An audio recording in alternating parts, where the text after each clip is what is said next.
নিরামিষ লাবড়া বা ঘাটি একবার এভাবে বানিয়ে দেখুন, সবাই আপনার কিন্তু প্রশংসায় পঞ্চমুখ হবে। এই লাবড়া খেতে কিন্তু দারুণ টেস্ট হয়। আজকে খুবই সিম্পল ভাবে আপনাদেরকে সেই লাবড়া রেসিপি আপনি বানিয়ে দেখাবো। তো চলুন কিভাবে আজকে এই লাবড়াটা বানিয়েছি আপনাদের সাথে একবার শেয়ার করি। নমস্কার বন্ধুরা, আমি সুজাতা, আপনাদেরকে সুজাতাস কিচেনে অনেক অনেক স্বাগত। ঘাটি তরকারি করার জন্য এখানে আমি বেশ কিছু সবজি কেটে নিয়েছি।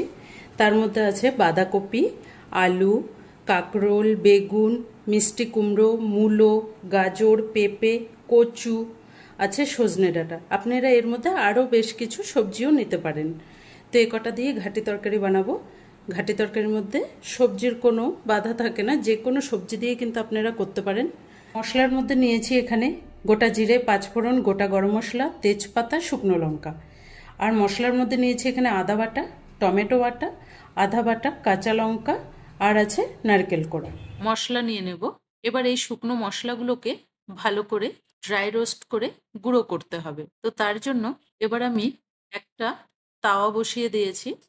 এবার এতে দিয়ে দেব 1 চামচ ধনে, চামচ দিয়ে দেব জিরে, চামচ দিয়ে দেব মৌরি, সাথে দিয়ে দেব একটা বড় এলাচ, সাথে দিয়ে দেব 4টে ছোট এলাচ, আর দেব 3 থেকে 4 টুকরো দারচিনি, সাথে দিয়ে দেব কিছুটা গোলমরিচ, 7 থেকে 8টা।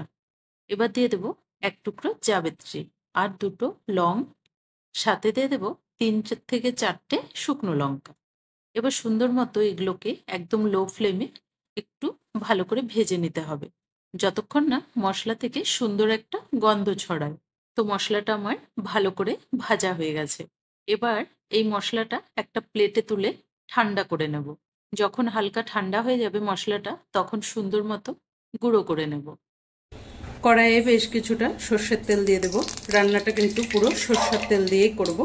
তেল ভালো করে গরম হয়ে গেছে, দিয়ে দেব তেজপাতা, শুকনো লঙ্কা, সাথে গোটা গরম মশলা, দিয়ে দেব জিরে আর 5 ফোড়ন।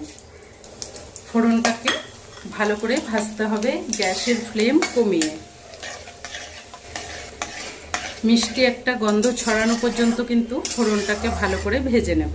ফোড়নটা ভালো করে ভাজা হয়ে গেছে, দিয়ে দেব 1 চামচের মতো কোরানো নারকেল। নারকেলটা ঘাটি তরকারিতে কিন্তু এরকম দিলে বেশ খেতে ভালো লাগবে, সুন্দর একটা গন্ধ ছড়বে।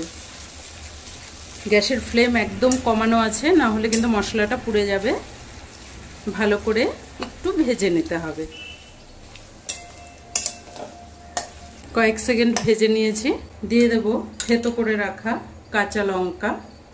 ঘাটি তরকারি একটু হালকা ঝাল ঝাল হলে কিন্তু খেতে ভালো লাগে, তাও ঝালটা আপনাদের পছন্দ মতো দেবেন। 2 চামচের মতো আদা বাটা। আদা কাঁচা লঙ্কা একটু ভেজে নিতে হবে। দিয়ে দেব বেটে রাখা টমেটো। ভালো করে কষতে হবে মশলাটাকে, টমেটোর যেন কাঁচা গন্ধটা চলে যায়। এই সময় গ্যাসের ফ্লেমটাকে বাড়িয়ে দিতে হবে। বাড়িয়ে দিয়ে ভালো করে নেড়ে চেড়ে কষে নেব। দিয়ে দেব মশলাটার মধ্যে হলুদ গুঁড়ো, দিয়ে দেব পরিমাণ মতো নুন। এখন অল্প করে দিলাম, পরে দেখে নুনটাকে দিতে হবে। মশলাটাকে ভালো করে কষতে থাকবো। দিয়ে দেব 1 চামচ জিরের গুঁড়ো, ধনে গুঁড়ো 1 চামচ।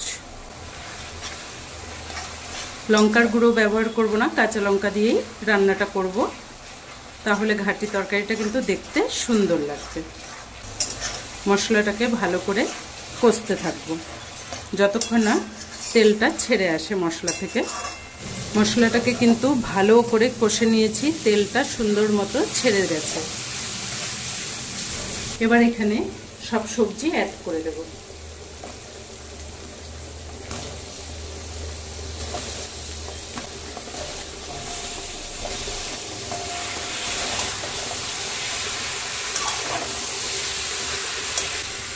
মশলা কষিয়ে তারপরে সবজি অ্যাড করলে কিন্তু সেই ঘাটিটা খেতে দারুণ টেস্ট হয়।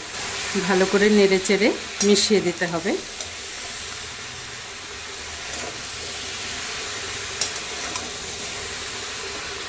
এই ঘাটিতে কোনো জল দেওয়া যাবে না, এই সবজির জলে সুন্দর মতো কিন্তু কষে যাবে, সেদ্ধ হয়ে যাবে, তাহলেই কিন্তু ঘাটি খেতে টেস্ট হবে। এবার দিয়ে দেব ঢাকা। ঢাকা দিয়ে ভালো করে সেদ্ধ করে নেব। কিছুক্ষণ ঢেকে রেখেছিলাম, একবার নাড়িয়ে দিতে হবে। সবজির থেকে কিন্তু বেশ জলটা বেরোনো শুরু হয়ে গেছে।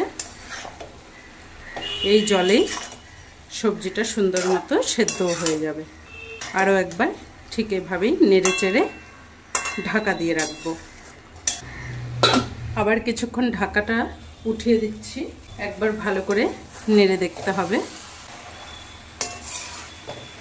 সুন্দর করে কিন্তু সব সবজি সেদ্ধ হয়ে গেছে।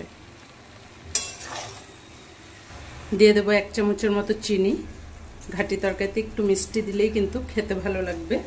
দিয়ে দেব সামান্য অল্প করে আদার জল। এটা আদার বেটে সেই রসটা একটু করে দিচ্ছি, তাহলে তরকারির ফ্লেভারটা খুব সুন্দর আসবে। কাঁচা আদা এরকম একটু তরকারি হওয়ার পরে দিলে ফ্লেভারটা কিন্তু খুব সুন্দর আসে।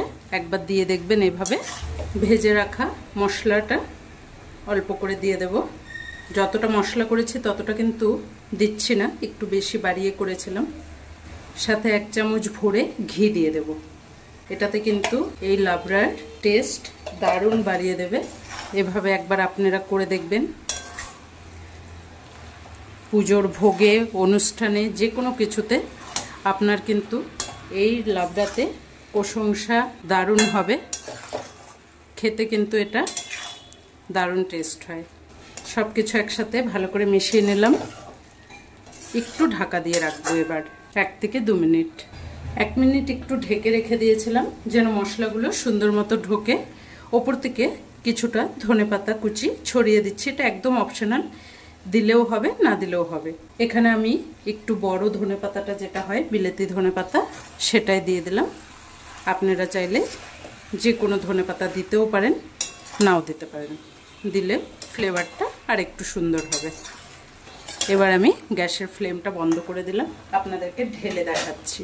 এবার দেখুন এই সবজিটা দেখতে কতটা টেস্ট লাগছে, কতটা লোভনীয় হয়েছে। খেতেও কিন্তু ততটাই টেস্ট হবে।